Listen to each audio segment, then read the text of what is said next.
জাফলং বাংলাদেশের সিলেট জেলার গোয়াইনঘাট উপজেলায় অবস্থিত একটি প্রাকৃতিক পর্যটন কেন্দ্র, যা ভারতের মেঘালয় সীমান্ত ঘেঁষে অবস্থিত। এটি তার নয়নাভিরাম সৌন্দর্য এবং পেয়াইন নদীর স্বচ্ছ পানির জন্য সুপরিচিত। প্রকৃতির কোলে হারিয়ে যেতে চাইলে সিলেটের জাফলং হতে পারে আপনার সেরা ঠিকানা। চারদিকে সবুজ পাহাড়, পাথরের নদী আর আকাশ ছোঁয়া মেঘ। এখানকার প্রতিটা মুহূর্ত যেন এক একটা পোস্ট কার্ড। পেয়াইন নদীর স্বচ্ছ জল বয়ে চলে নীরবে, আর নদীর বুকে ছড়িয়ে থাকা রঙিন পাথর চোখে এনে দেয় এক অদ্ভুত শান্তি। দূরে দেখা যায় মেঘালয়ের পাহাড়, যেন প্রকৃতি নিজেই সীমান্ত ভুলে গেছে। আমরা আছি এখন জাফলং সিলেট। আমাদের সাথে অনেক আছে, পার্টনার আছে, অনেক লালপরি নীলপরিও আছে। আমরা প্রায় সেম ড্রেস সবাই চলে আসছে, কিন্তু একটু ভয় ভয় করতেছে, কারণ ওই সাইডেই ইন্ডিয়ান পাহাড়। জাফলং শুধু দেখার জায়গা নয়, এটা অনুভব করার জায়গা। হালকা বাতাস, পানির শব্দ আর প্রকৃতির নীরব ভাষা সব মিলিয়ে মনটা ভরে যায় প্রশান্তিতে। যদি শহরের কোলাহল থেকে একটু দূরে যেতে চান, যদি প্রকৃতির সঙ্গে নিজেকে নতুন করে খুঁজে নিতে চান, তাহলে একবার ঘুরে আসুন জাফলং।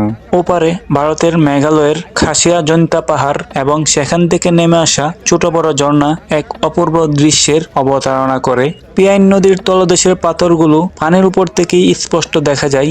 জাফলং এর পাশেই রয়েছে বিস্তীর্ণ চা বাগান এবং ক্ষুদ্র নৃগোষ্ঠী খাসিয়াদের গ্রাম বা পুঞ্জি। দূর থেকে ভারতের ঝুলন্ত ডাউকি ব্রিজ দেখা যায়, যা পর্যটকদের অন্যতম আকর্ষণ। বর্ষাকালে জাফলং এর রূপ সবচেয়ে বেশি ফুটে ওঠে, তবে শীতকালেও স্বচ্ছ পানি এবং পাথুরে নদীর দৃশ্য দেখার জন্য পর্যটকরা এখানে ভিড় করেন। জাফলং ঘুরে এসে মনটা এখনো পাহাড় আর নদীর মাঝেই আটকে আছে, কিন্তু ভ্রমণ শেষ মানেই তো আনন্দ শেষ নয়। জাফলং থেকে ফিরে বিআরডিটিআই এর পুকুর পাড়ে শুরু হলো বারবিকিউ পার্টি। আগুনের আছে গ্রিল হচ্ছে, ধোঁয়ার সাথে ছড়িয়ে পড়ছে মজার গন্ধ, আর এরই সাথে গলা মিলিয়ে চলছে গান।